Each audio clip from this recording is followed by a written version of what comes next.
It's your average baseball afternoon, fielding drills, batting practice, and sprints. But there's something special about the sport here, and the players playing it, and it's the start of what could be the next great breeding ground for baseball. This is baseball, Bahamian style. Bring it down. You're putting too much mustard on your toes, yeah? You're putting too much mustard on your toes, plus hot pepper too. Take it down, all right? The Bahamas has actually produced 6 Major League players in the U.S., the first being Andre Rogers, a former cricket player who made his debut for the then New York Giants in 1957, and the latest being Atlanta Braves center fielder Antoine Richardson, along with several serious prospects in the minors, Albert Cartwright, who plays in the Astros organization, Sean Albury, a minor league pitcher for the Brewers, and Trace Thompson, the son of former National Basketball Association player Michael Thompson, also a Bahamian, who plays in the White Sox system. Even Lyndon Pinling III, the grandson of the country's first prime minister, plays college baseball in the U.S.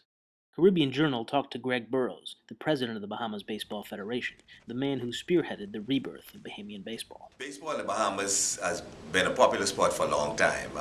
In the 60s, 70s, we were very big, putting about 5 guys up to the big leagues. One of the most popular one being Andre Rogers, played with the Pirates, and for I think he'd been in there for about 14 years through his whole professional career. Since that, there was a drop-off or a lull in baseball, and a drop-off sometime in the late 70s, if I'm correct, and it came back in the late 90s when we decided that, that's when I formed a program called the Freedom Farm Baseball League, and we decided that we should duplicate this program in every island. And in doing that, we saw unbelievable growth of youngsters coming to play baseball, and I think that was one of the best kept secret that this country had for a little while. It's here that the modern story of Bahamian baseball begins, where the term farm team takes on a whole new meaning. The baseball rebirth of which Burroughs spoke largely began here, at the Freedom Farm, which eventually moved to the Yamacraw community in Nassau, and now has 4 full-size fields. Burroughs' son, Greg Jr., who himself played pro ball in the U.S., was part of that original story. Started out on a real farm, hence the name Freedom Farm. We had to pick up the horsemen, before the game.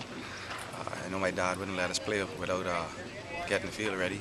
We lined it up, raked it, and then we went and played ball. It wasn't as popular coming up, but as we got bigger and as people started to see how fun the game was and how good we were actually playing the game, they started to come out, they started to support the league. So now we're up to over 800 kids. It's been a blessing. It's a real character builder. As you can see, we're working hard at it every day and trying to give the kids the opportunity to fulfill their dreams.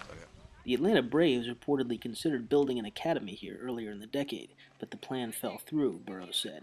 But it's not far off to think that some major league team will take advantage of the growing popularity of the sport here.